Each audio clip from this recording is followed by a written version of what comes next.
Di antara poin yang disampaikan oleh Abu Ubaidah tadi malam, dia bilang apa?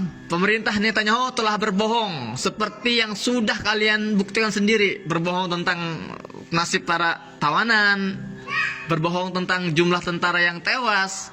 Jumlah tentara yang tewas dalam pertempuran darat beberapa hari ini, kata Abu Ubaidah, itu akbar bikasir, ya bahasanya ya, akbar bikasir. Akbar itu artinya lebih besar, lebih banyak, bikasir yang benar-benar banyak. Artinya kalau Israel itu menyebut 20 tentara mereka yang tewas, ya, kalau dikatakan akbar bikasir ya mungkin bisa sampai 100 lebih, ratusan lah yang tewas itu. Kalau dalam perhitungan para pejuangnya gimana enggak gitu kan.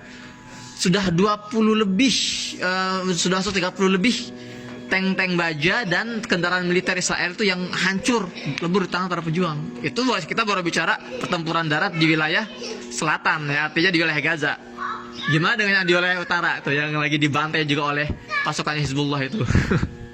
Itu banyak dan untuk pertama kali hari ini, hari Jumat ini untuk pertama kali Hizbullah menggunakan drone-nya untuk menghantam ya, menghantam pasukan darat Zionis Israel. Jadi Israel ini benar-benar sekarang tuh sedang kacau balau, sedang lemah-lemahnya gitu loh. Memang dari awal ya slogan atau yel-yelnya para pejuang di Gaza itu dalam menyemangati sesamanya itu mereka mengatakan bahwa inna junuda Israel auhan min baitil ankabut. Bahwa tentara Israel itu lebih lemah dibandingkan rumah laba-laba. Bayangkan laba-laba segitu lemahnya kan? Itulah Israel, lemah sekali sebetulnya. Dan itu yang sedang terjadi hari ini. Dibongkar semua kebohongannya, dibongkar semua imajinasi dan khayalan tingkat tinggi mereka gitu kan. Luar biasa. Nah teman-teman, ada yang menarik. Apa sih yang mau dicapai oleh Israel? Mereka sudah kalah dan semua pengamat militer, bahkan para media-media Ibrani Israel itu sudah mengakui kekalahan Israel dari Gaza. Nah sekarang apa yang sedang mereka perjuangkan? Mereka sedang mencari namanya itu surat intisar, ya, gambar kemenangan. Itulah mereka sedang mencari. Israel ini sudah pengen berhenti, mereka udah gak kuat, cuman mereka bisa mencari sesuatu yang bisa dibangga-banggakan ke depannya oleh mereka, bahwa kami telah menang gitu kan. Nah, senator Amerika namanya itu Chris Murphy berstatement tadi malam. Apa dia bilang? Israel ini harusnya meninjau ulang targetnya atau metodologinya dalam melakukan penyerangan ke Gaza. Ya, dan dia bilang kayaknya mustahil deh, gak mungkin deh Israel ini bisa mencapai targetnya. Ya kalau targetnya itu adalah menghancurkan Hamas sampai akar-akarnya, nggak bisa. Ya, Hamas itu memiliki sayap militer Al-Qassam yang punya puluhan ribu tentara yang benar-benar siap untuk memperjuangkan Gaza sampai titik darah penghabisan.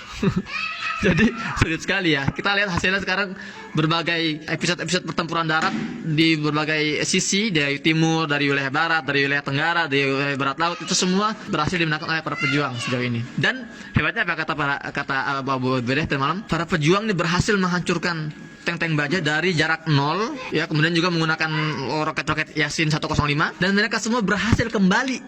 Mereka semua berhasil kembali ke base, ke pangkalan, ke terowongan, ya, dengan di cover oleh roket-roket Hound. Jadi ketika mereka balik itu dihujani Hound, mortir gitu kan, agar para pejuang ini bisa kembali dengan selamat. Masya Allah. Jadi sekarang psikologi tentara Israel itu benar-benar lagi drop banget. Gimana enggak? Mereka sekarang lagi dibantu oleh marinir Amerika yang katanya tentara paling kuat. Itu kau juga. Mereka terbebak belur, mati-matian, terbunuh banyak, tewas. Pampers mereka tidak bisa melindungi mereka ternyata. Jadi mereka sedang mental down mode. Udah kita nggak kuat, kita nggak mungkin bisa gitu. Di sisi lain Netanyahu ini masih bersikeras, masuk, kita harus menangkan. Makanya kata pengamat ini, dia bilang ada dua. Pertama, Netanyahu melanjutkan serangannya ke Gaza, ya, mengejar impian fantasinya, tapi konsekuensinya akan lebih banyak tentara-tentara mereka yang terbunuh oleh para pejuang Gaza.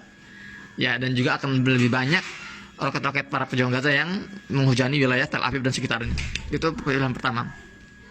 Artinya sekalipun mereka mengorbankan ratusan ribuan tentara mereka nggak akan bisa menghabisi Gaza. Itu yang pertama. Yang kedua, berhenti sekarang dan menerima semua konsekuensinya. Tapi yang kedua ini berat. Kenapa? Karena kalau berhenti artinya kekalahan Israel hari ini adalah kekalahan Amerika. Itu yang harus dipahami. Ya, sebetulnya dari awal-awal agresi ini ketika sudah banyak korban jatuh di pihak Israel, tentara Israel sudah frustasi. Sebetulnya pihak Israel sendiri sudah banyak ya pihak-pihak mereka itu yang setuju untuk diadakannya ceasefire, gencatan senjata, gitu kan. Cuman Amerika ini menolak, karena Amerika tahu keterlibatan Amerika dalam perang ini sudah terlalu besar, dan kalau mereka kalah, kalau Israel kalah, Amerika juga akan ya menanggung malunya. Dan itu yang terjadi sekarang. Mereka sudah tidak bisa mengelak bahwa mereka sudah kalah, gitu ya. Kalah secara militer, kalah secara image di berita, itu mereka sudah kalah ya. Semua untuk pertama kalinya dalam sejarah konflik antara Palestina dan Israel, dunia benar-benar melihat keburukan Israel dan Amerika di mata yang membunuh anak-anak dan wanita. Bayangkan teman-teman, ini udah hari ke-28, jumlah korban itu sudah mencapai 9.000 lebih korban jiwa ya yang meninggal. 3.700 itu anak-anak, 2.000 lebih itu wanita. Korban luka sudah sampai 32.000. Kita lihat, dan 90% itu madani atau sipil. Dan mereka bersikeras bahwa kami mentarget para pejuang. Dunia sudah tidak bisa dibohongi lagi. Yang tadinya mereka ini sinis terhadap Palestina, sekarang mereka berdiri bersama Palestina. Dan ini kabar gembira buat kita semua.